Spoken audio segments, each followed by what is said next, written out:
Hello and welcome back to more Let's Discuss RWBY. I am the Max View Trades. Joining me as always is... YourOnlyMate! Yeah, it's that guy again, and I'm significantly less depressed because chances are Weiss is going to be okay. Well, chances are very high that Weiss is okay. Well, I mean, it's the perfect storm of things that make it seem like, yeah, she's probably going to be fine, because not only do we got somebody, you know, on that wound, we'll talk to it when we get to that. Yeah. We got someone on that wound. A bunch of the villains decided to just sort of abscond. At least, you know, their more powerful ones are now somewhere else. So, yep. And so not only are the good guys no longer vastly outnumbered, they also have to deal with significantly less actual fighters. Well, I mean, problem is one's become a bit more involved. Yeah, he has. We'll get to it. We'll get to it. Alright, I guess we'll just jump straight in at the beginning. With the preview that I spoke about in the last recording. Yeah, you got it slightly wrong, but that's no problem. Yeah. It's because I misunderstood something. You basically said what this character was going to say, and I was like, yeah, they said this. It's okay. Yeah, you misquoted Ozpin by one word. You're forgiven. Our episode starts with John being a little bit distressed about all this nonsense. And I can't blame him. Yeah, that's usually that's a good reaction. And then we got Oscar, who's also feeling just a tiny bit distressed about everything. And he decides to take out his aggression by whacking Leo in the face. So hard that he falls down the stairs, smashes into Hazel, and kind of knocks him over slightly. I know. Which, it's like, unexpectedly hilarious right there. Yeah, good hit, Oscar. Good hit. Like, damn. Like, that's a substantial blow. Anywho, so Hazel's, you know, still doing his incredibly neutral thing, because that's how he rolls. Except now he knows something, and that's that Oscar is Ozpin. And dun dun dun. Yeah, that's a revelation. And Hazel reacts like anybody who would recently learn that the person that they consider their worst enemy ever is suddenly in front of them. And that would be ripping off his clothes and stabbing himself in the arms with dust crystals. Yeah, by saying, "You thought you could hide from me? You'll die over and over again!" Although, to be fair, he does start things off going full Broly by just screaming Ozpin. I know. Like, okay, I see some parallels here. It's weird. He's a mixture of, like, Broly and Bane. It's really kind of weird. He's Broly by just screaming one name, only it's Ozpin instead of Kakarot. Yeah, less syllables. Yeah, and Bane by just injecting something into him to make him stronger. That's true. Now, I want to keep talking about this because, wow, alright. Awesome. I did not know that that's something you could do with dust. Actually, I think that was brought up on a World of Remnant a while back. Well, that's true, but we've never seen anybody do it this way. Yeah, we've never seen anyone do it. We've just heard that people can wove dust into their clothes and even, like, put it into their own bodies. Like, yeah, it makes sense, but still, we've never seen a dude just pull out a couple crystals and shank himself in the biceps to get thunder arms. Like, I don't know what I was expecting his primary form of combat would be. Did not call that. I imagine very few people would. Yeah, I mean, okay, I guess he likes fighting with his fists, but it's possible, you know, he just wasn't really trying or bothering, so he didn't bother using his weapon, and that's still technically true. But, that can't be good for you, I feel. I imagine it would have, like, some side effect. It has to, right? I mean, even best case scenario, you still stabbed yourself with a rock. Like, there is no way that doesn't have some kind of downside to it. Yeah, I still love Crow's reaction when he's just, like, ripping his jacket off. He's like, where's this going? It's like I was slightly confused, now I'm very confused. I honestly don't know why he actually did that, honestly. For dramatic effect, I guess, because it's not like any more of his arms were exposed with the jacket off, but... Yeah. Well, I mean, It's also the first time hearing him angry. It's really our first time hearing him emote. Yeah. So, then we get ourselves a little bit of story here. So, we got Hazel, and he's real cranky at Ozpin. And Oscar's like, what? And, well, wait, yeah. But right before they get into that, Cinder's like, ah, snap. Friggin' Ozpin's here. We should probably skedaddle.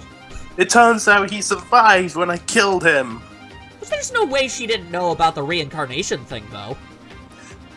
She probably did. And that begs the question, why wouldn't Salem mention it? I mean, unless she doesn't know either, but I find that really hard to believe. No, I think Salem must know. Yeah, and I feel like she'd probably at least tell it to a couple of her subordinates. I mean, Leo knows. And, Hazel knows. And Hazel knows too, right.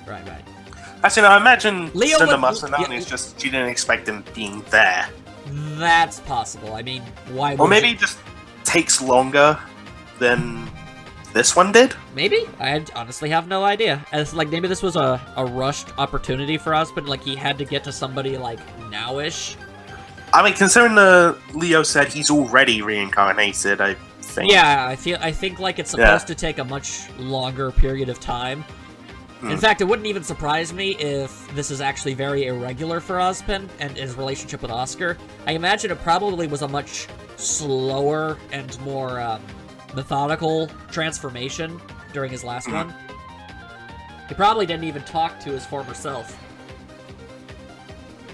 It's probably. That's just my theory anyway. Either way, Cinder's like, aw damn, that's real bad. Yo, Raven, what's your face? Let's get on out of here. So they open up his... Yeah, they open Leo pulls out his pocket watch to open the vault. And they just sort of go on in there. And then, let's see, we then get... We have Yang, like, looking around. Yeah, we got, okay, I was making sure that was the next thing that happens. Yang's looking around, it's like, wow, a lot of really serious stuff just went down. One of my friends got stabbed, the other one's unconscious. She's just standing there, not really knowing what to do, probably as a result of her stress disorder thing going on. Yeah. I imagine situations of intense peril where friends are critically injured might be a bit of a hard hurdle for her to get over. I mean, considering she does seem to suffer from it after every fight, like we have a hand shaking. Right. It would make sense that it would flare up in situations like this. Yeah. And so, but Nora's all like... I have to admit, with Yang's PTSD, and I do want to see her, like, you know, get through it and not... Well, yeah, obviously, but... suffer from it. And we know that's going to happen, but at the same time, I don't want it to happen too soon. Well, yeah, no, that would be completely undermining the very serious issue of post-traumatic stress disorder, which is a very difficult disorder. Yeah, it can really affect your life, and it's possible you can actually never fully recover from it. Yang, given her circumstances as a character in a fighting show like this, she'll have to, but yeah, it should at least take a while, and, you know, it's not just gonna be... It's not just gonna be like, oh hey, I'm not suffering from it anymore. Right. No. Like, definitely. That would be very disrespectful. Yeah. But, although... I imagine... That being said, when the day finally comes, I imagine it's gonna be pretty good. Oh, absolutely. I feel like the first real step towards, like, being able to... Either the first or the final step. Either way, it's gotta happen. She'll become significantly better after Adam is either defeated or killed or whatever. I mean, he's the dude that's been showing up in the nightmares. Yeah, although it depends who's the one who defeats him. Well, as long as Yang is there and sees it, I think that's enough to at least trigger some sort of progress. There's a part of me that's picturing things going a certain way, but I won't go into it. No, you will not. People who know me probably know where that's going. Anyway, back to the story. Nora says, her, yo, go stop them. That's bad news. And then Mercury kicks her in the back of the head, which is just really rude. Yeah, and then we get Emerald saying you're gonna have to go through all of us, and then they gang up on her with the illusion thing. I hate the stupid illusion powers. You know what I've noticed about Emerald, though, with these powers? She relies on them a lot. Yeah, which makes me think... I feel because of what happens near the end, she's not gonna do too well in the long run. I don't think so either, because think about it, literally every other time she's ever had to forget she's gotten into a fight of any capacity, she can, you know, hold her own-ish, but basically, her entire fighting strategy really relies on illusions. I think out of them, Mercury is the better fighter. Yes. And speaking of Mercury, we still don't know what his semblance is. That's true, we do not know. Well, we just never bothered finding out what it was. It's possible. Maybe we'll see it soon. Maybe he'll die and we'll never know. You know what? You know what? I'm so good at kicking. Maybe I don't need a semblance. I don't care. I don't know. Maybe his semblance is his legs. Maybe they aren't prosthetic. Maybe his semblance is he has robo-legs.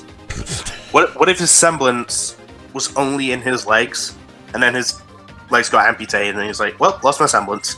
Oh, I mean, I could see that being possible, actually, which is weird, but yeah. I suppose that's doable. Either way, Yang's having herself a bit of a trouble with all that noise. Yeah. Because, you know, well, she's also very emotionally compromised in two separate ways. I mean, not only is her friend and her sister, you know, kind of in dangerous situations, she's also having to deal with these two assholes. Yeah, which is, oh, I want to see them suffer so badly. Yeah. And then, we get, oh, we don't get it yet, but we cut back over to Weiss, and Jean and Ren are like, Can I just make one joke? Yes, go ahead. Alright, so, you might have to censor what I'm gonna say, just one word. That's fine. That whole line, Ren, talk to me. This is bad. No shit, Sherlock! Yeah, that's what I was basically gonna do that. I was like, Ren, talk to me. She's doing poorly. Oh, I didn't know that! Oh, no! By the way, heads up, I do plan on doing that for a RWBY crack. You should, because that... okay, like, I get it, Ren, you're not exactly a medical expert, but, like, you could have said a little bit more there. Yeah. Anyway, Jean basically, cups the wound. I can only assume to try and keep blood in? I'm not 100% sure why he's doing that. Well, I mean, applying pressure would stop the bleeding. That's true. That's true. And I mean that is basic first aid. And like, yeah, at that moment in time with panic and everything, like what else would you think to do?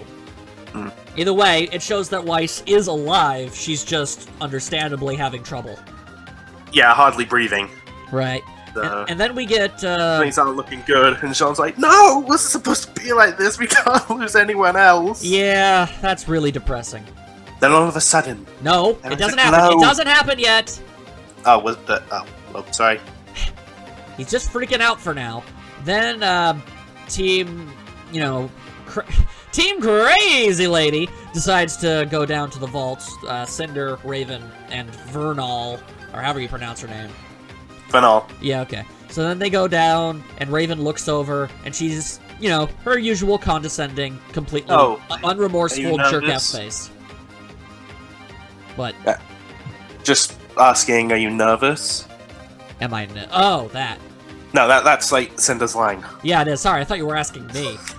Well, I'm like, no, not especially. Should I be? And then we go back to Hazel. And he and Oscar are having themselves a little bit of a scrap. And he's saying, Ozpin, you done ruined everything. And Oscar's all like, yo, what's all that about?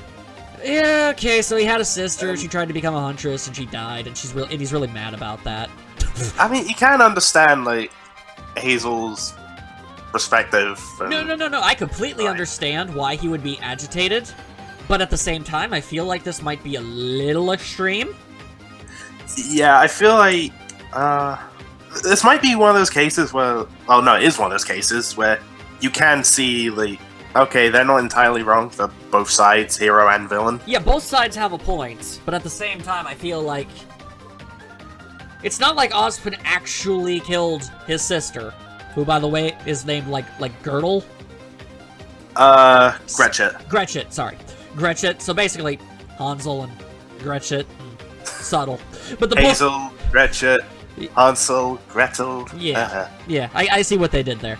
So, but, like, Ozpin wasn't the killer. No. So, I mean, like, so he can be upset, he can be miffed, he can have a lot of problems with the organization and everything, and he can, you know, obviously be upset with Ozpin himself for accidentally letting all of this happen. Yeah, it might just be like a whole, well, it was your job to, like, keep all the students safe. Right.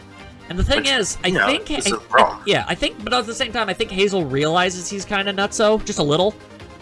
Because he actually kind of backs off when Oscar asks, like, you know, when he asks, did she know? Did she know? Did you make this choice deliberately? And it's like, well, I mean, then that's really all you can say about it. Like, yeah, she was a kid and she was dumb, but at the same time, she still made a choice, and the results happened. And, I mean, I don't know. I can't claim to understand the mindset of any of the characters, but Hazel does sort of back down for a second, as if that's something he's definitely thought of at least once. Yeah.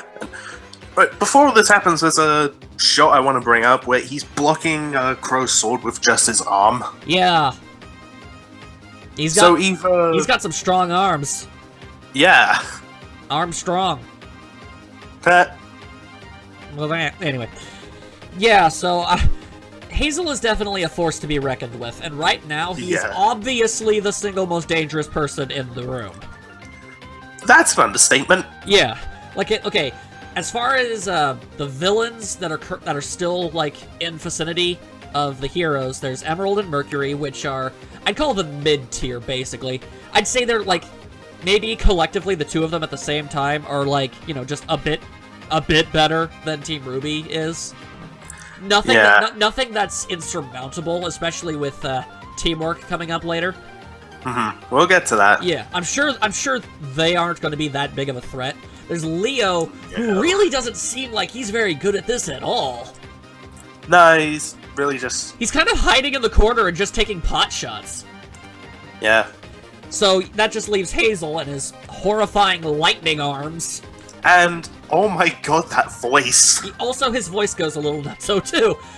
Yeah. Interesting side effect. Now, here's the question. I'm just wondering, maybe that has something to do with his semblance, perhaps? I'm not 100% sure. I mean, we still don't know what it is. Yeah, we don't know a lot of semblances, which is really quite aggravating. Anyway. Hazel's. Yeah, or Oscar, or Mercury. No, I said Mercury. Yeah, well, I don't remember you hearing that, so shut up. Sorry. It's fine. I've heard worse. Yeah. Yeah, that's just what I say when like, okay, fine, yeah, you win, but I don't like it. Anyway. Ozpin's like, okay, so, Oscar, you know what you should do? You should probably let me fight him. And he's like, nah. No, I gotta do this for myself, like you told me to. And Ozpin is like, but this isn't your fight? He's like, yes, it is. And it's like, no, but seriously, I don't think you understand. It really isn't. And eventually Ozpin's like, you know what? Just get out of here. I'm taking control of this. I'm sorry. Boing. There. And then Ozpin came out, and he's significantly better. Not to say that Oscar is bad. He's become remarkably competent, considering he had, like, no training up to 2 months ago. But still, Ozpin is definitely a stronger force. And learning this makes Hazel even more grumpy. Yeah. As if just yelling, Ozpin! Yeah, like, yeah, we get it. Alright, then we get the magical scene. John and Ren are still looking over Weiss, and Weiss is all like, bleh! And they're all like, dang! And, you know, problems like that, basically. They're still doing that thing. And they're like, well... What's happening? It's like, I don't really know what to do. Because, like, we'd have to, like, get to a hospital, and there really ain't one. And even if we did, she might be dead before we even got there. Stuff like that. And then, ta-da! Someone finally gets their semblance. And doesn't really realize. Yeah, he doesn't even notice for a bit. I liked his reaction to it, basically. It was like, what's happening? A particular phrase kind of actually came to mind when I saw this. Oh my god, I'm glowing! Why am I glowing?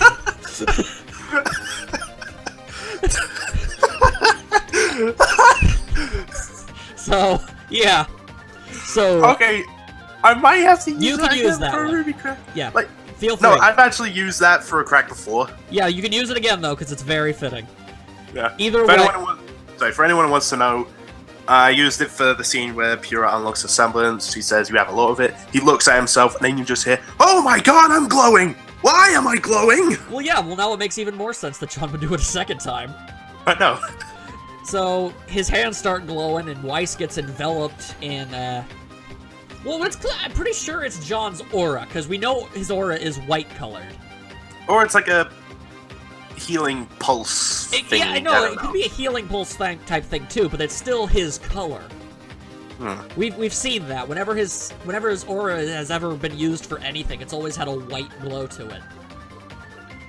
Yeah, sure. I mean, it could be one of the two. It still hasn't been, like... We don't have the real confirmation. It's either straight up healing, or it's aura transfer, which I feel like would be better, because just flat out being able to heal anybody, whatever, is a pretty broken power for a show like this. You know, can I just say, I thought healing was going to be Velvet's semblance, but that was just based on like what her symbol is. It's a heart with like stitches. Yeah, that is interesting. So I thought, oh well, maybe she has a healing semblance. But no. I mean, I doubt we're going to get two characters with that similar of a semblance. Yeah. So what it is specifically, we do not know. But this is just speculation. It could be one of the two things. Exactly. Either way, Weiss gasps, and she's like, "Oh, that's a good sign." But then she's breathing. But then we immediately cut to snarky, swarmy Cinder and her stupid, stupid face and her stupid, stupid words coming out of her stupid face. For anyone who is not aware, Max does not like Cinder. I do not. She's all like, "Look at me, I'm all awesome and great, and you two are complete and total losers." God. Okay, as much as you don't like Cinder, there is one thing I have to say about her in this episode. What? And that is, god damn, Jessica Negri pulls this role off! No, she's a phenomenal actress, and every line is completely believable and well done. I hold no ill will to the actress behind the character, or anything she says or does. But I'm allowed to hate the character. For obvious reasons. I just wanted to get out there because I was really impressed by Cinder's voice acting this episode in particular. And Jean too, really good. Oh yeah, like phenomenal acting for him too. But so they're on the elevator, and you know, Cinder's just being her boastful self, is like, "Yes, yes, I'm wonderful, and you two are complete and total failures." Ha ha ha! Hey, look, a pretty tree. And then there's a pretty tree. Yeah. And it's like, oh, dang, well, look at all this stuff. You know, they go over there and they keep talking. Raven, yeah, so Raven keeps biting her tongue. Raven puts her helmet on again. Because she, again, has an obsessive problem with doing that constantly. And I'm sure we're not going to get an explanation as to why ever. I can't imagine if we will. Anyway, then we cut back to the fight. You know, we've got some scraps. We've got Oscar doing his thing. Well, we got Oscar doing his thing. Yeah, he's jumping and flipping all over the place. Yeah, Ozpin has a very acrobatic fighting style, which I would not have guessed from him. And he brings back a move that we saw in Volume 3 in his brief fight with Cinder. The multi-jab! Yeah, multi-jab with the cane. Which I have to ask, I do genuinely wonder how effective of a move that really is. I mean, I guess it would depend on how strong he is. I guess it depends on the strength, because, like, I'm not dissing cane combat, because, yeah, getting thwacked in the head with a solid object is gonna hurt like hell no matter what it is. Yeah. But it's harder to take, I guess, fighting someone with a cane, like, as that big of a threat. You know what I mean? Yeah, like I know what you mean. Like, he's smacking and dodging and diving all around Hazel and landing a lot of good hits. But it's he is. But none of them really brings him to his knees. Yeah. But none of them really seem like they're all that powerful. They don't seem like they have that much force behind them, really. It's gotta be just like a whittle him down. Yeah. Sort of thing. I'm guessing that might be his fighting style. It's like a death of 1,000 cuts. Like, if you wail on them bit by bit long enough, eventually they go down. And that's a valid strategy. And then we've got Leo, who's still just trying to throw flaming rocks at people like a jerk. Then Crow comes in like, nope! And so now Crow has his prospective opponent, so that's nice. And it's somebody he's not dead even with, so he can actually take them down. Yep. Like, at best, when Raven was there and Crow was holding them off, that is, like, even if they really are completely and totally equals in every way to the point of just a stalemate, it just removes them from the equation. Whereas Crow fighting anybody else in the room, he has a better chance of beating, except maybe Cinder. But Cinder's weird. I'm not sure how to... I would also say except Hazel. That's true. It looks like he's just not strong enough to do much to Hazel. Doesn't look like any of them are. At least not yet. Yeah. Yeah, I'm aware where you're going with that. And, okay, so they keep fighting. They keep fighting. There's many punches. There's many flips. There's many pokes. Pokes and jabs and all that other stuff. And then Hazel pulls a Hulk Smash! And he smashes... But then it cuts to something else. And then it cuts to something else, and I'm like, ugh. But it's okay, because it's Weiss, and she's still gasping around for air, and John is continuing his current emotion of, what? But then we have RWBY. RWBY finally gets up conveniently. What's happening? What is going on up with this thing? She runs over to Weiss, is like, why is Weiss glowing? And it's like, I don't know! But at the end of it, I mean, RWBY could have been on the verge of a very serious anger moment, but Ren's like, I think she's gonna be okay, actually. Yeah. So she's like, okay. So John, just keep doing what you're doing, whatever that is. You and your weird... I saw some people in the comments get mad at that bit where she lifts up Jean's hand, and then we see, like, the result with the stab. Like, it's perfectly fine. Then she says, whatever you're doing, don't stop. Wow. Yeah, I saw a lot of people get mad at that, because, well, I mean, we just know that she's looking at the wound to see how it is. I mean... Like, she's not stopping him. If there's anything RWBY is, like, knowledgeable of, it's combat in most aspects. I imagine she could give a decent assessment of a wound. And you also have to take into consideration she wasn't conscious for the actual injury, so she doesn't even know what happened. So it's like, well, let me see what on earth happened here. So that works. Either way, it's like, okay. Then RWBY starts becoming a leader. And like she's always been. I know, but like it's been a long time since he's actually led stuff. Since she's made a call. It's before it was basically Jean and his strategies. I mean, really, she hasn't had a lot of opportunity to flex her leader muscles, really.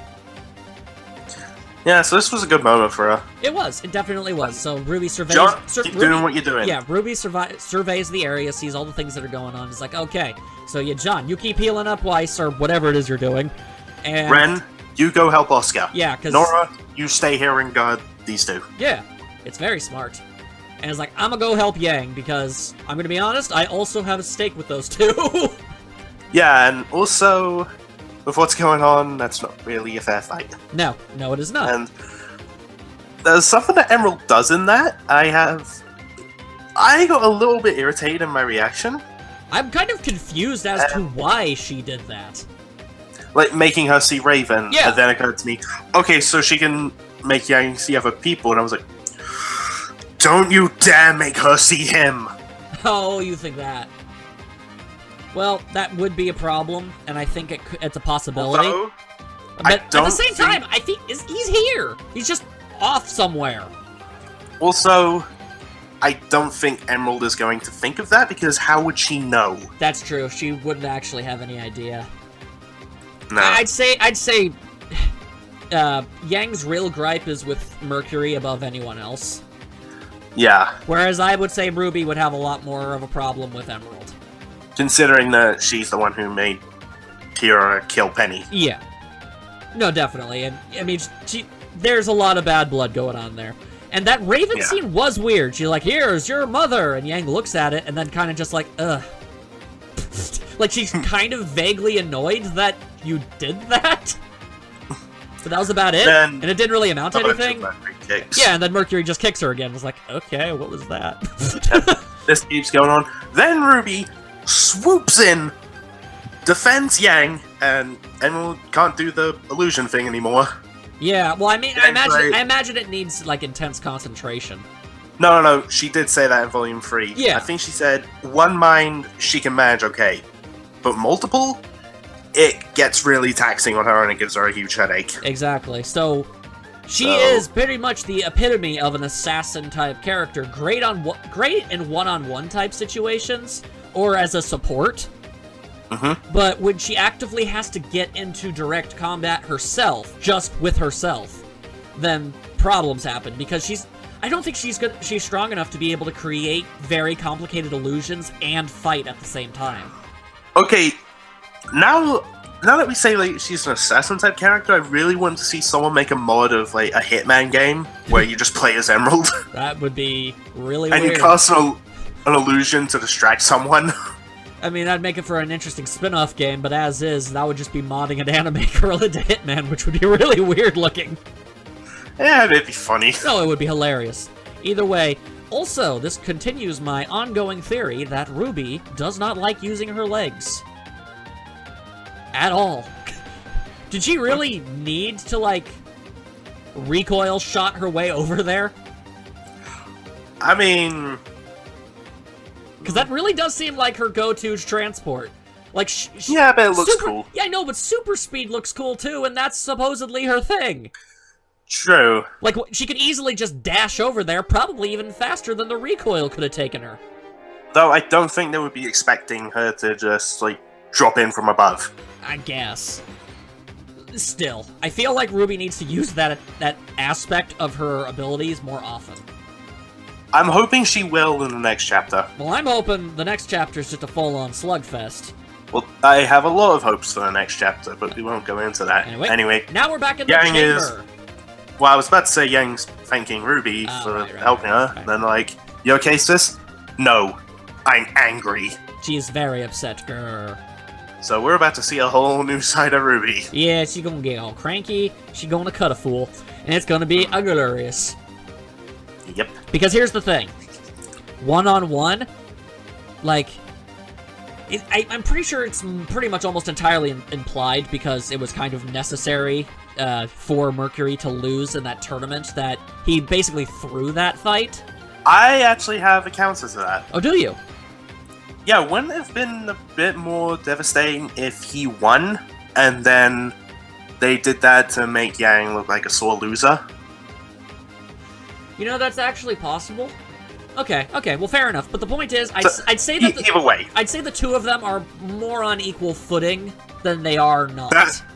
Mercury footing. Yeah, that's not where I was going with that. But I think they're of the similar powers. But basically, the point I'm trying to make is, like, when it comes to Yang versus Mercury, there's debate. When it comes to, like, RWBY versus Emerald, there might be a little debate. But I feel like with Yang and RWBY together fighting the two of them, I don't think they have nearly as good a chance. No. Because basically that's the teamwork of two people who actively hate each other against two sisters who've been training together their entire lives. Yeah. So, that's gonna be fun.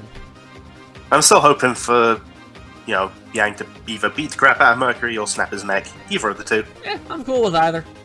Or Emerald. Or just break both of his legs again. Whatever. Yeah, break them off, and beat him down with them. Look, if she wants to dual wield his severed legs as a weapon, I'm down with that. Oh, me too.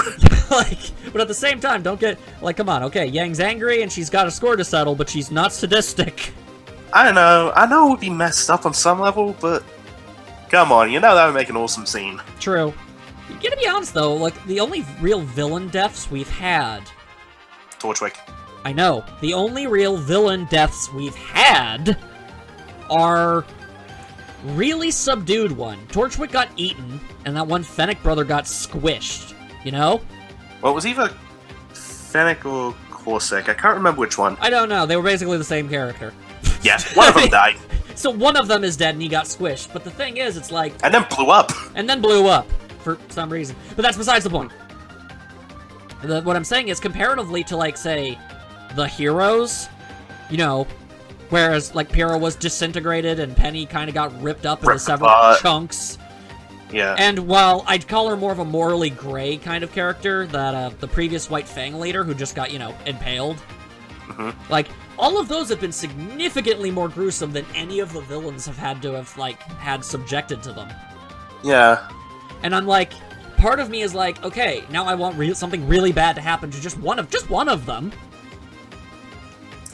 I'm with you there. Like, just make them lose one of their many, many characters that they have that are capable of being a problem, you know? Like, I feel like at this point of the story, you could lose one of them. Like, I don't know, how much more mileage are you gonna get out of Mercury? I imagine not much. Like, Emerald has, like, a whole thing with Cinder and everything, so it's possible that there's a little bit more to her. But, even then, I just don't... you know what I mean. Yeah, I know what you mean. It's like... I think we're at the point where if Mercury died, then, you know... I mean, he already spent all of Volume 4 doing nothing. Yeah, and would we really have that much of a gripe about it? I don't think there'd be I don't think there'd be much love lost if he ended up getting killed. Yeah, like, there's no, like, unresolved plot thread with him. No, the only unresolved plot thread with him is Yang's grudge with him for being a complete asshole. Yeah, so if she kills him, then that's settled. There you go. I mean, even then, all the backstory we have on him is he's kind of a sadistic freak who killed his dad. Sure, okay, I guess his dad was abusive too, and that's messed up, but still. You know? I still go back and forth on, did his dad, like, amputate his legs? I honestly have no idea. Try and make him a better fighter? I have no idea, and honestly, I doubt we're gonna get much of an answer. Maybe? Yeah. Anyway, back to the episode at hand. We're at the pretty tree again. Yeah. They're like, alright, so how's this noise work? And Cinder's all smug about it. Go touch the gate. And then... It will only open for you, then you'll stand back, I'll walk in, get the relic, and then we'll leave. Yeah, simple as that. You can totally trust me. I won't backstab you. And she doesn't. She front stabs her. Well, and freezes Raven. Oh, right, yeah. First, she's like, oh, yeah, her whole line is like, you know, Raven... I've heard a lot of stories about you, about how you're smart and good in a fight. You know what? And to be honest, it's really all very disappointing. And then she gets frozen, and then Vernal gets front stabbed. Yep. Which I'm gonna be honest with you is pretty actually cathartic. like, yeah. The hell with you, Vernal. That's basically all I have to say about that. So the only thing that made me worried about that is that it did confirm a question that I had about the maidens. What's that?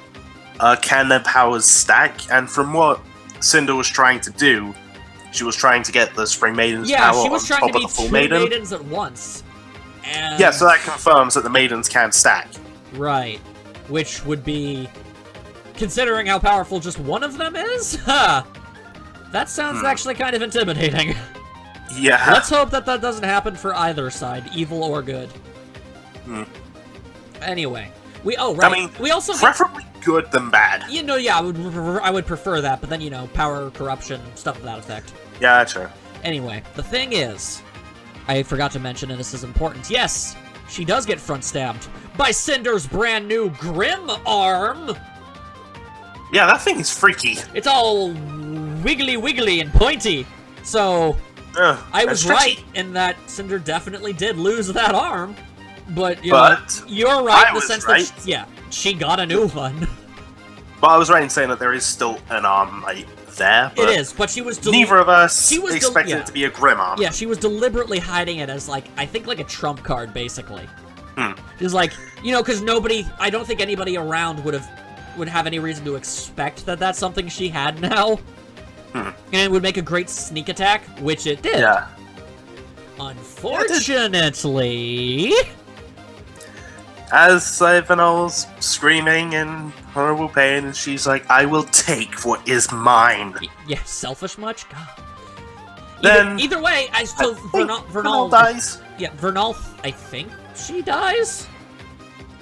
Considering right after that, you know, Cinder was expecting to get the power, and she was like, wait, where is this? Where's the power? And she starts freaking out. And then the ice prison shatters, and Raven is all like, surprise! It was I, the Spring Maiden, all along! The M. Night Shyamalans are real! It's true. And now we actually have a reason for why she keeps putting on and taking off her mask all the time. She was hiding her eyes whenever she used the powers. Yep. Like in the scene in the camp where she told Vernal to use the power. Yeah. She was using it the whole time and hiding her like eye things. Right. And I will completely concede. That's good. Okay, awesome. There was a point to that. Great job.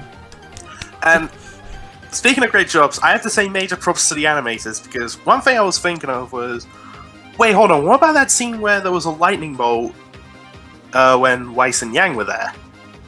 Well, I went back, and do you know why we didn't see them in that scene? because nobody's eyes were glowing. No. I meant why we didn't see Raven's eyes in particular in that scene. Why's that? I'm sending you the screenshot. Alrighty. I'll look over at the screenshot. Use your telekinetical powers to send it on over. It's already sent. I'm way ahead of you. Here we go. Oh yeah, she was not even there. Well, no, she's there, but Yang is in the way. Oh yeah, and even then, Yang and Weiss aren't able to because they're got, partially yeah, whoa, lightning. So they weren't even able to look. Yep. That's some clever stuff right there. Although to be fair, props animators, yeah, well done with that. That was actually some very forward thinking and good job. Although to be fair, in the viewer's defense, we didn't know that that's something all maidens do. With the fire eyes. I mean, before anyone tries to say we only saw it with Cinder, no, we did see it with Amber as well. Yeah, but they were both the fall maiden. Yeah, true. For we know the it could have been a fall. maiden It could have been could have had flowers at their feet. Yeah, so it's possible that was just, I don't know, maybe every maiden had some sort of weird visual quirk to it, But no, with this, it's pretty definitive. Yeah, maidens have crazy eyes going. It seems like eyes are really important in this show. Silver eyes as eye flares for the maidens. Yang's eyes turn red when she gets angry. Oh, and speaking of angry, Raven is. Yep. And I think this is the first time we've really seen her actually get upset. Which means we might actually we might see that there's more similarity between Raven and Yang than just their general looks. Yeah. I doubt yeah, because she has the teleporting semblance, so she's not gonna get stronger as angrier and everything. But I feel like she inherited that rage problem from somebody. Yeah, and I feel like I was going to say something else. Oh, I've seen a bunch of people speculate on, how did Raven get the Spring Maiden power? Well, there's only really two possibilities. Either she's had them Can I just point out some dumb ones? Oh yeah, sure, please, go ahead. I've seen some people say that Summer was the Spring Maiden, but when she died, she lost thought of Raven, and that's how she got the power. I don't think that is the case. Nope, she would have, if anything, she would have thought of RWBY. Yeah, considering she was still, or Yang, or Yang, one of the daughters that she was raising. Right, definitely. Some people have said, "Oh, Raven was the Spring Maiden that ran off," that they were talking about at the beginning of the volume. No. But talking of that, wouldn't Leo have said it was Raven in that very scene? And I feel like Crow would know that too. Yeah, they're siblings. If she had the powers for that long, there's no way she was... Unless this whole mask thing has just been something she's done her entire life. Yeah, so I feel like it's safe to say that this isn't something she's had forever. Perhaps for the past couple of years, definitely. Maybe. I think the most likely scenarios are either when the Spring Maiden ran away, she found her way to the bandit camp but got injured on the way and was seeking help, and perhaps Raven being the evil psycho bandit she is. Maybe took her in and tried to help her, but unfortunately there was nothing she could do. Maiden died. You're making it way too sympathetic. Nah. And because I know, but just bear with me. Okay. And because Raven was looking after her, then she became the Spring Maiden and was like, ah, crap, I'm stuck in this now. Which makes her attempts at not being involved in any of this ring even more hollow. You know that you won't be able to. Yeah, and the scenario which I think is more likely, Spring Maiden finds her way to the bandits, Raven kills her, and then becomes a new Spring Maiden and is like, damn it! Yeah, probably. And again, I mentioned this at least off of the recording, but I don't understand the point of Vernal. And I brought up the... Well, in terms of her just design as a character, she's literally made... Yeah, she's a decoy. Yeah, to make us think that she is the Spring Maiden. Even that tattoo that she has was meant to, like symbolize spring as a whole. Yeah, no. I'm pretty sure pretty much everybody was like, yeah, okay, she's the Spring Maiden. Alright, sure. But, like, Raven's whole entire thing is like, I don't want to be involved in this. I don't want anything to do with this. Keep it away from me. I just want to be a bandit. But, not only is she... Even if she wasn't the Spring Maiden and Vernal was, why would she constantly have kept her around and advertised her as such? Yeah. Like, oh, yeah, there's a Spring Maiden. She's in her camp. What's up with that? Like, you realize that no matter where you go or what you do, people are going to figure that out and find you. So, and there's especially if she's trying to hide the fact that she is the Spring Maiden. Like, okay, that doesn't really make any sense. Like, say you're hanging out with, like, you hang out with somebody, like, all the time. You two are basically completely inseparable, and you said, I have the god powers. No, wait, they have the god powers. I don't. And then they're like, okay, but you're still always next to each other. So, we still found you. Yeah. I don't get it. Oh, actually, there was one other bit of speculation I saw brought up about how Raven became the Spring Maiden. Okay. Because Vernal was the Spring Maiden the whole time, but when she died, she was thinking of Raven. I don't think that is the case. No. No. I mean, it's feasible, but I sincerely doubt it because why Raven like immediately would have to have immediately understood. Yep, now I'm the Spring Maiden. What up? Like that seems unlikely. And I mean, granted, we've only seen it happen like once, but there's a bit more theatrics to the power moving from one person to another. Yeah, like we would have seen it, like go out of Vernal and into Raven while she was still frozen. Yes, definitely. Oh, and can I mention when Cinder froze Raven? This is just the Death Battle fan in me. So I guess the Maiden's like ice powers are colder than Absolute Zero. I guess so. Because that's the only way she could have frozen Raven like that quick. That quickly, yeah, you're right. And the same as, I mean, like, she wasn't completely chilled through, otherwise, obviously, she'd be dead. But, like, a thick enough amount of ice to prevent her from moving for even just a little bit. Yeah, that would be, that's a lot of ice. So, speculation. Here's the thing.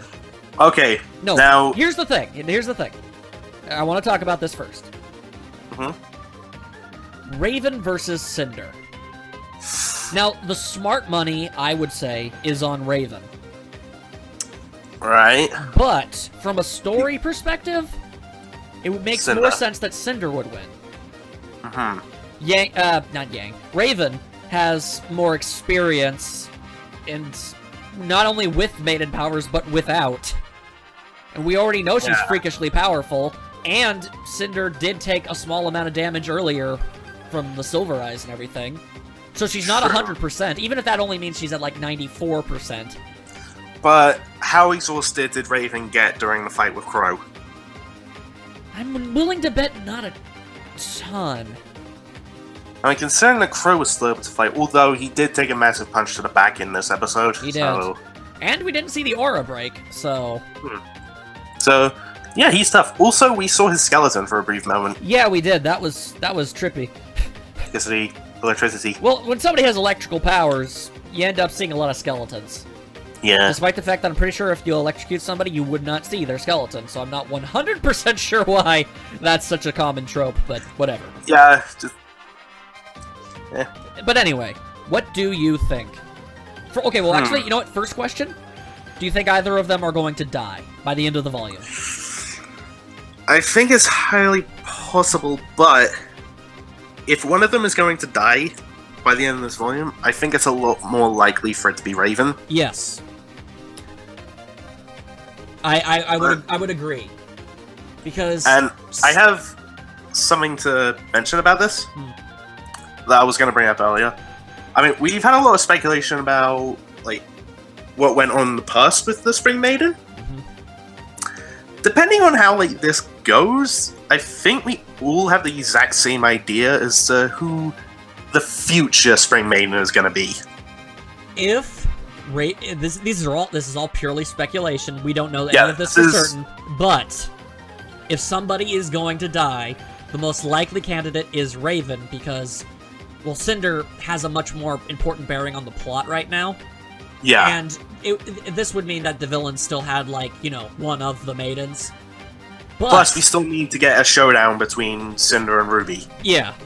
Yeah, they can't off Cinder without RWBY, Weiss, or John doing some kind of damage. Because all three of them have some kind of stake with them, at least a little. Some more than others, but you know what I mean. Yeah.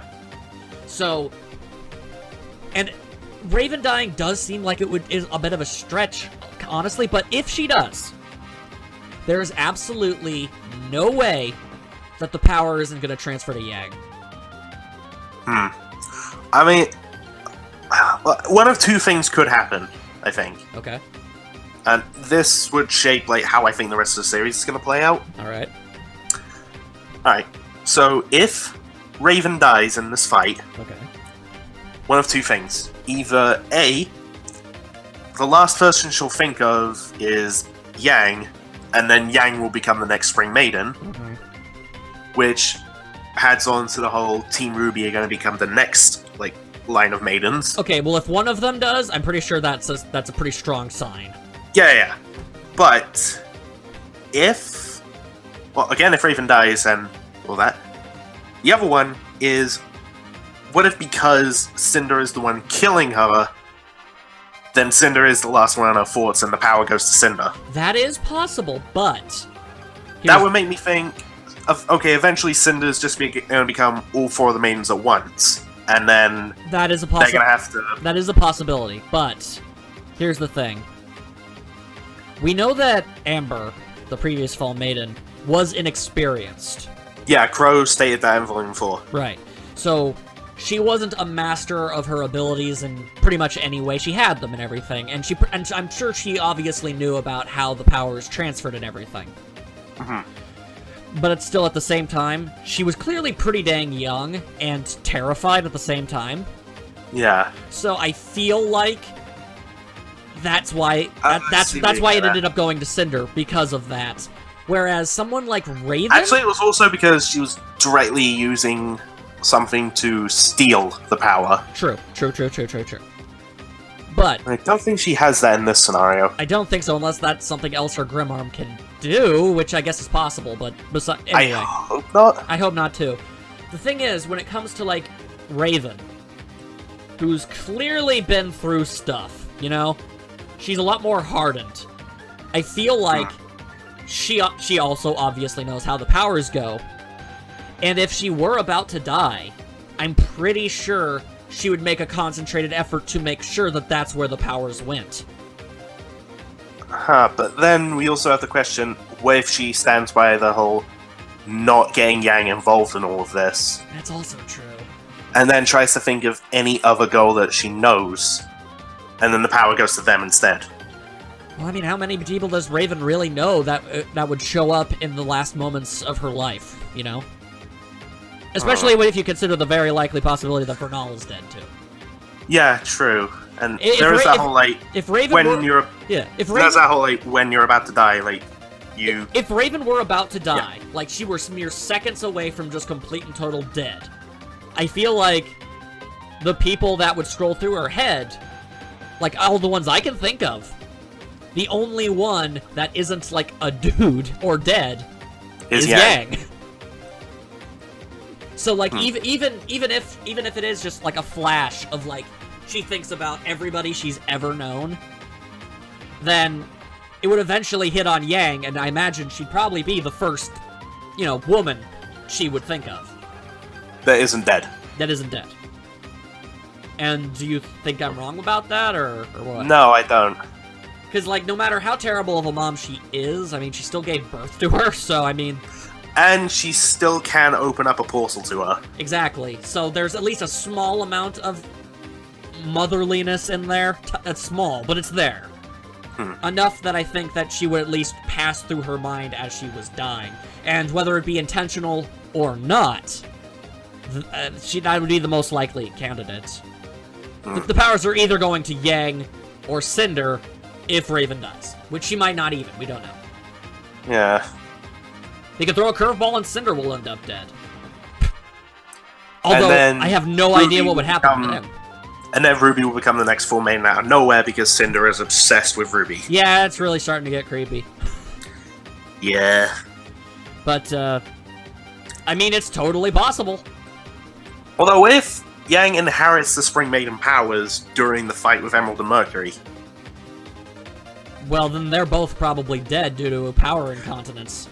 Probably. If Yang inexplicably just suddenly gained the Spring Maiden powers in the middle of a fight that she's already kind of, already intense in, then I see no reason why the powers wouldn't just swell. Oh, I just thought, what if she's getting really mad at Mercury, he throws a kick, she's going in to throw a punch, inherits the Spring Maiden power, and then they conjure up, she gets this, like, lightning fist, punches him, and then he's just dust. I'd be down for that.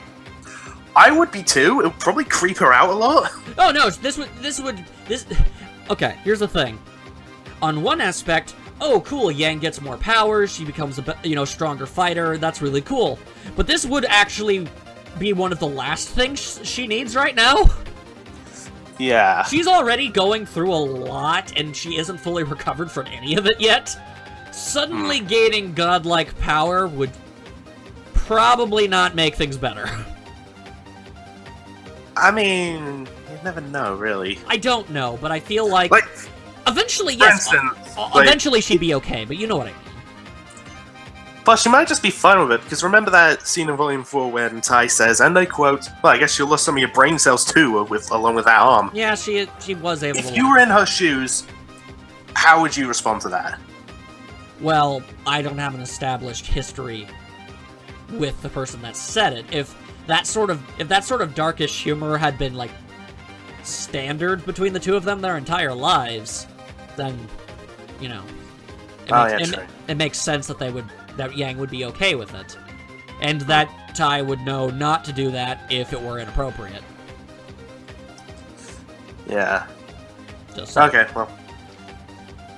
Or maybe neither of them will die, but I don't know. It really does seem like all signs point to Raven getting offed, because by the end of all of this, Because something big happens at the end of every volume. Yeah. I mean, not so much 1 and 2, but there are reasons why. The point is, some big event happens at the end of each volume, and I imagine I don't think an equalization's like, okay, so we drove them all off, but all of the villains are fine and all of the heroes are fine. And alright, see you next season. Like, that doesn't seem right. No, I feel like, based on that, one of Team RWBY becoming a maiden, that would be something big. That would be a huge thing that everyone would be like, oh my god, now we gotta wait for the next season. No! Right? Like, that's... we know Rooster Teeth loves their cliffhangers, and that would probably be, like, the grand slam-a-mamma of them all. Especially in, like... Yeah, not just in RWBY, but in Red vs. Blue as well. Yeah, they're pretty much addicted to cliffhangers. Yeah. And then we're gonna have to wait, like, 9 months. But we got RWBY Chibi to... Yeah, where they'll obviously throw in things that will mock us, and like, ha ha ha, we know things you don't. Because that's what RWBY Chibi is. If it's not fan service, it's trolling. Like, you can't tell me that's not it. Yeah, and actually, there's one other thing, I mentioned this in, like, before we started recording. I brought up in one of our last discussions that the big speculation for Team RWBY becoming the Maidens was RWBY Spring, Weiss Winter, Blake Fall, and Yang Summer. Right. And we brought up 2 things to perhaps back up why Yang becoming the Spring Maiden makes sense. Right, you go ahead first. Well, I was gonna have you go first. Okay, I'll go first. Oh, we're very good at this. Okay. Yeah. Yang becoming the Spring Maiden makes sense, in the sense that being the Summer or Fall Maidens would be almost a little too obvious. And it would... Yeah, I think the main thing that people would say for Yang being the Summer Maiden is the line in the I Burn song, which is hotter than the sun in the middle of July. Yeah, like, I'm not saying that there isn't... I mean, it's totally possible. It's totally possible that that's the where it's gonna go. But I feel like not only do Rooster Teeth enjoy subverting a lot of things like this sort of... It just makes sense from a character perspective. Raven being Spring Maiden was like, a perfect example. Exactly. Like, whatever way you look at it, they M. Night Shyamalan us. Exactly, because here's the thing. Even if we were told that Raven was a maiden, I don't think anybody would have said, oh yeah, she's clearly the Spring Maiden. Like, are you kidding me? She has the mentality of more of a summer maiden, and her color scheme really emphasizes more of a fall or winter thing. So, anyway, I feel like the main cast, if they do end up as maidens, and I'm pretty sure if one of them does, that confirms that they all are. Yeah. If they do, I think it would make sense that they would get one that's pretty much the opposite of them to help reflect character development, because Yang's biggest journey and, you know, her what she's ultimately growing into is somebody who's much more in control of themselves. Yeah. Like, she needs to work on her anger, she needs to work on her fear, she has all of these emotions, and she wears them all on her sleeves, and that's not a bad thing. But in combat, it obviously has proven to be a bit of a problem for her. And... well, except for one big example, I won't name it, but everyone knows what I mean. Yeah, shut up. You always gotta bring that up somehow. The point is, spring is out of all of the seasons, spring is the more tranquil of the four. It's more, it's more subdued. And I feel like that would benefit Yang in the long run. Yeah. You know, because Rooster Teeth loves its symbolism and stuff. Yep, that they do. So, and by that exact same coin, that would also kind of mean that, I guess, Weiss would be the Fall Maiden after Cinder dies, which would be interesting, and that seems almost a little too out there, but I'd be down for it if it happened. I guess, but... at the same time, no, I think maybe, if they were doing this opposites thing, it would probably be the Summer. She'd end up being the Summer Maiden. But then who becomes the Winter Maiden, Ruby or Blake? I'm thinking Blake. Ruby is almost absurdly tied to the season of fall. From her color scheme, to the fact that her birthday is Halloween. Which I'm assuming is canon in the actual series, too. I think it is. I just feel like... And we also have established that Ruby is, like, the only one out of all of Team RWBY that, like, is somewhat, like, not lost in who they are and where they're going. So it makes sense that she would actually get the very obvious parallel, because she's the least complicated. Yeah. She knows who she is and what she wants. So, there you go. That's just my thoughts. I still kind of like the idea of Weiss being the Winter Maiden, though. It's just so obvious. I guess. I just think it would be neat if she had... Like, what has Weiss been doing this entire time? What's the trope that she has embodied more than anything else? The defrosting Ice Queen. Yeah. So, I guess Summer would go great with that. Exactly. What better way to symbolize how much warmer of a person she's become over time thanks to her friends? I'm just saying. I'm scared of what that means with Blake becoming Winter. Well, winter is coming. And Blake is coming. I get it. Ah, there you go. You did it. Anyway, you also have your own thoughts? Yeah. Go for it. Right, this is mainly like a jokey answer, but I feel like it somewhat can apply. Well, no one brought this up, but out of all the maiden names, which one can you make the most puns out of? Oh, good. Yay. So perhaps Yang gets his power. Okay, you do your puns. I'm gonna take my headphones off for a few seconds. And I have something afterwards that you'll like. Okay. So perhaps Yang gets this power, they tell her what it is, and she perhaps processes it, but then turns out to be fine with it by saying, well, I guess that's a lot to spring on me. And perhaps during a fight, she then says, well, I guess it's time to spring into action.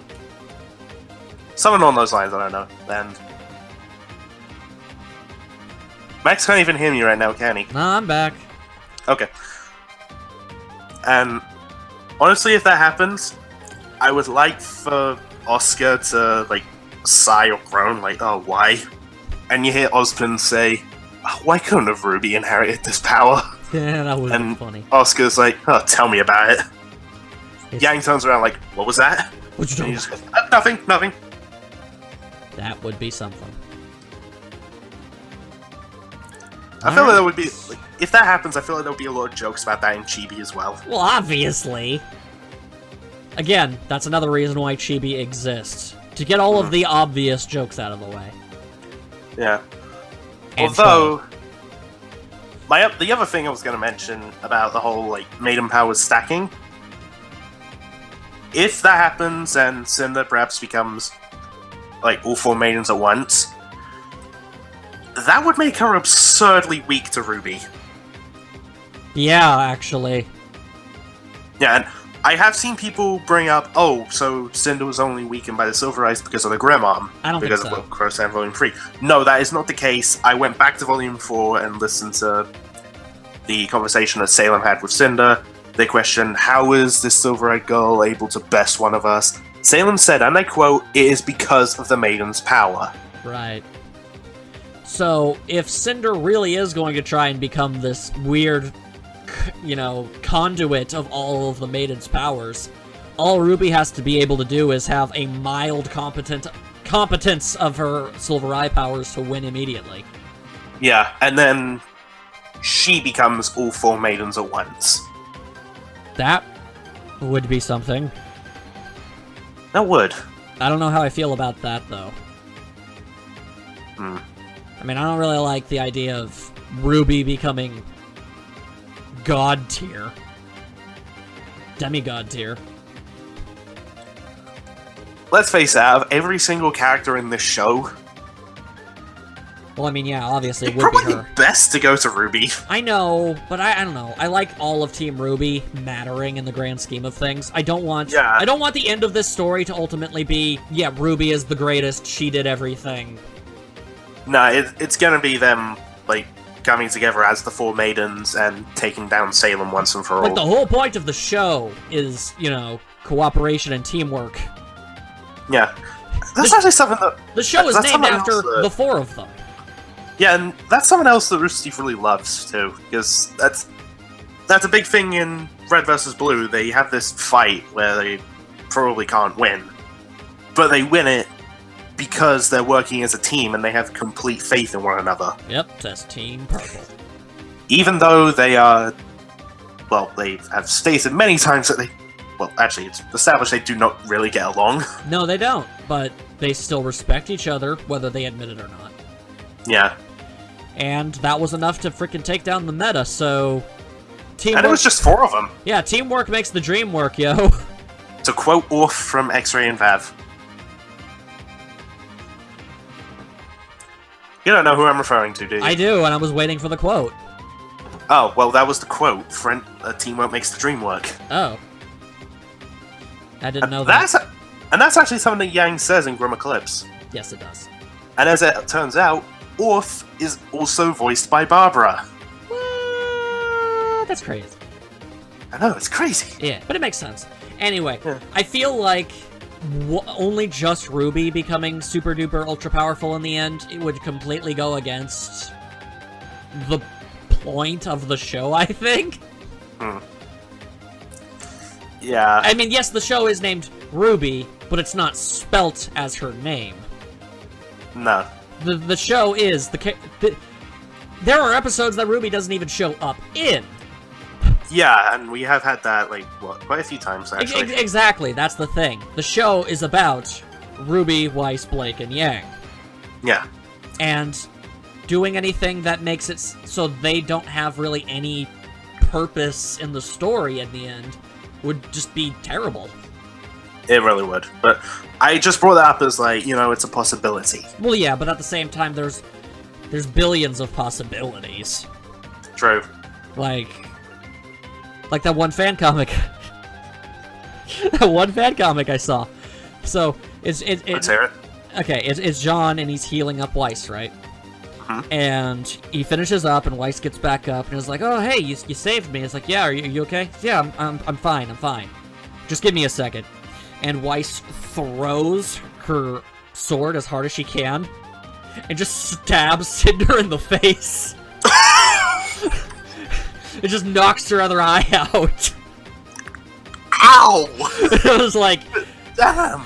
Like, is that something that could happen? Yes, but is it? Probably not. I mean, if she throws it when Cinder's back is turned, then she turns around, then boom, through the eye. I mean, that would be amazing. Instant karma. Yeah. But, likely not happening. But I am waiting, because I know every character gets their moments to do things and be the coolest character for a little while. Talking of stuff like that. Weiss is gonna be that someday. Talking of stuff like that, I have that sort of hope for the next chapter with Blake. Yeah, Blake is either showing up next chapter or the one after that, because aren't there only 2 more episodes? Yeah, there's chapter 13 and 14. Right, so if she doesn't show up at the very beginning or middle, she'll definitely show up at the end as the cliffhanger is like, "We're here now!" And then, you know, the finale will be like the big war. Yeah. Saying that, I really... Huh? Talk about the preview. Oh, right, I was about to say I don't want the volume to end on the big fight is starting. No. Come back in a few months. No, the finale will be like, you know, it's usually a longer episode. So it'll be like, here's the whole major super duper conflict. Here's the fights. Here's all of the fights. And then Blake kills Adam. I think he's gonna be around for at least another volume, dude. I can dream, can't I? Yes, you can. Now talk about the preview. I even had a fantasy of how I'd like her to do it. I'm sure you did. And that's not. That's not concerning in the slightest. I have had many fantasies of Adam dying. Yes, you have. We will go into that at some other time. Yes. Anyway, the preview. Yeah. So we start off with Hazel knocking out Crow again. Yeah, he seems to have a fondness of doing that.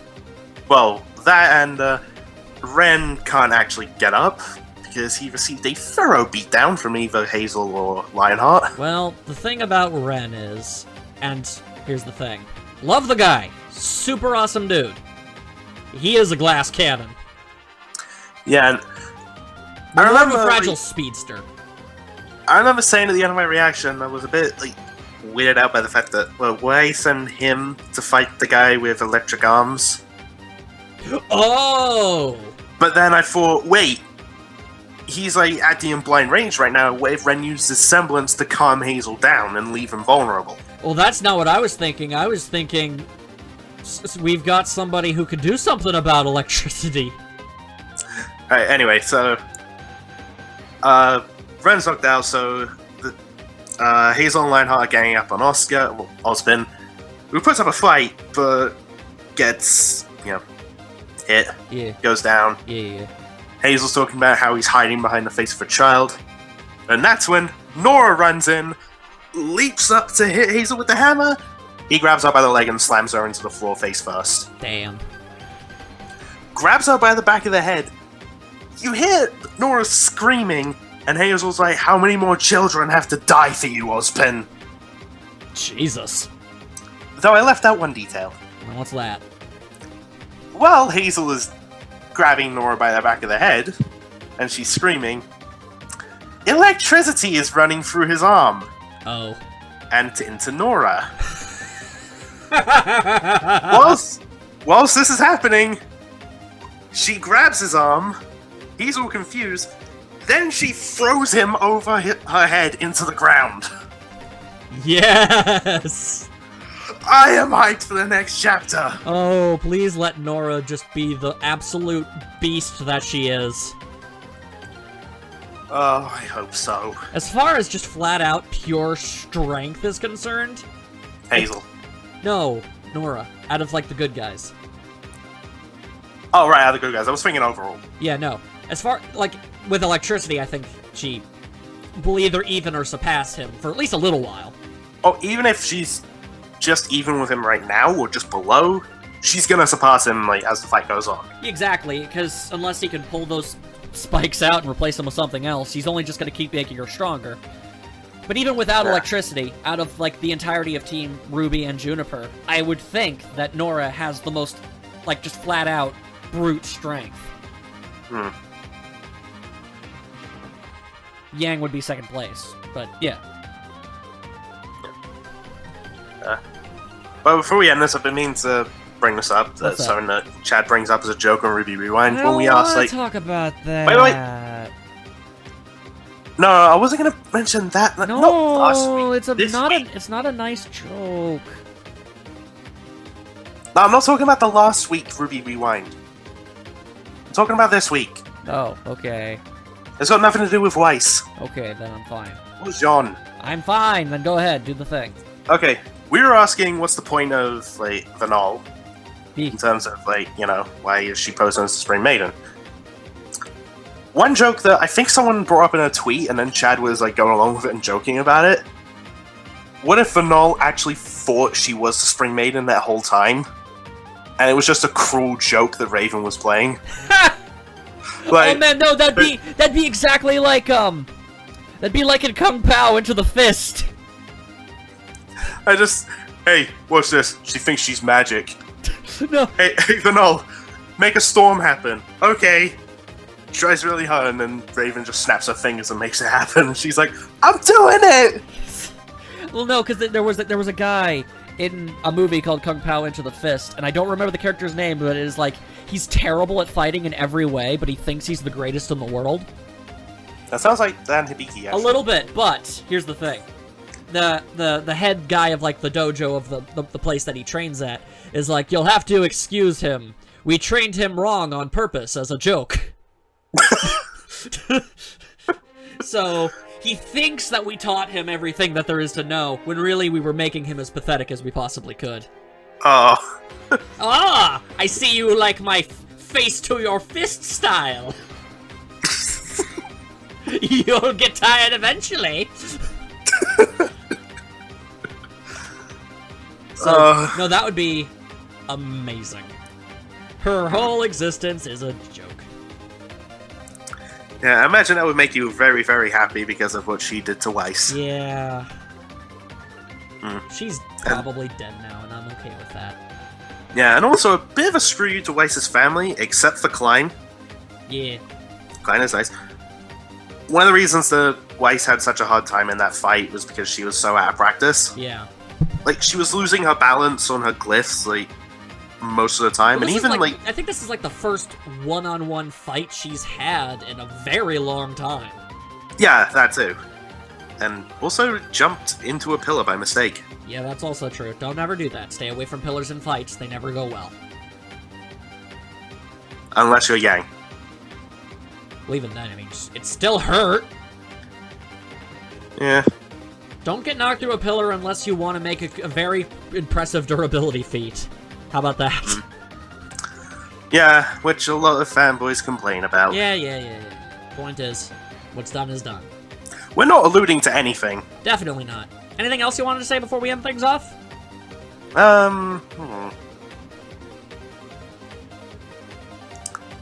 Actually, this is a few questions I have about the maidens. But very well. We know that they can use magic. Yeah. How big is their magic pool exactly? Considerable. I mean, considering how legendary they are and stuff, I would assume pretty honkin' big. Yeah. But not, like, infinite, obviously. No, obviously not infinite. I mean, we've seen one die, so... Yeah, and we might see one die soon. Well, I mean, we're having two maidens fight each other, and they're both no strangers to murder, so... Also, neither of them are really, like, nice people. No, absolutely not. So, either way, it's kind of a win. Oh, no! I should actually make that very clear. I don't mind if either... like, whoever wins, we win. Yeah. One less terrible, terrible person is doing bad things. I know. I remember you bringing this up for, like, for a death battle video, like, because two people fighting are both villains. Yeah. Whoever loses, the world they come from wins. Yeah, exactly. So it's like, when villains fight, it's like, maybe I would prefer if one won over the other, but no matter what, like, it's a villain. I can't feel bad for them. Yeah. They're terrible. Yeah, they kill innocent people. Yeah, they do. Especially these two. Yeah, they're terrible. So... one of them's gonna die, yeah. and then a good person will become a maiden. Most likely. I certainly hope so. Or Cinder will become both. That seems unlikely, but possible. Yeah. Either way, I feel like... I mean, the show can't go on forever. There's a very clear and definitive, like, end to this. Yeah, I think... like, eventually they're gonna get to Salem and beat her one way or another. I think Monty said that he planned out, like, 10 to 20 years of it. That's a lot. But that still means that there is an ending. Yeah, there is an ending. So, eventually we're going to have to reach a point where... like, it's not going to go on forever. It's not One Piece. Although I'd be cool with that. I'd be cool with that, though. Yeah, I'd be cool with RWBY going on as long as possible, as long as it doesn't get boring. Oh, yeah, no. But, like, you know, they defeat Salem, and now there's a new arc. Like, I don't know. Like, I don't know how you're gonna top that. But the point is, we're in the 5th season now, and... yeah. Going on 6th. Whether or not that's halfway through the story, or even just a 4th way through the story in total, we're at a point where something big has to happen, you know? Yeah. So, take your bets, folks, take your bets. Who's going to become the next Spring Maiden? Will it be Yang, or will Cinder gain those powers as well? Good lord, I can only hope. Preferably Yang. Preferably Yang. Or Weiss. I have no idea why she would be, but I want Weiss to do more. Plot twist, all of a sudden it's Blake. Because why not? That would be weird. Like, Blake just started, like, I assume, like, the fight is, like, gonna break out at some point, like, out of the chamber and somewhere, like, out, I don't know, somehow maybe they get outside even. I don't know how. That sounds weird, because they had to go down an elevator, but bear with me. Like, they somehow end up outside, and Blake is, like, ninjaing her away around all these white fang grunts and everything, and she's all like, oh, hey, there's somebody evil. Cut. And it's like, oh, dang, now I'm a maiden. What? Actually, that's not... she doesn't know what a maiden is. You're right. She still doesn't know any of this stuff. You're right. Blake is actually pretty ignorant about most of this. Yeah. Okay, I brought this up as... yeah, she's been tied up with her own stuff. You know what? I brought this up as a joke before we started recording. Like, what if, stupid plot twist, Blake's mother turns out to be the Summer Maiden? Because why not? That would be weird. Although it would explain how she so easily beat the Bat Guy. True. But also, I imagine, like, one way they could, like, bring that in, just for giggles, is Team RWBY, like, finally reunites. We get, like, a happy reunion between the two. Ospen takes over Oscar and says, well, Miss Belladonna, it's good to see you again.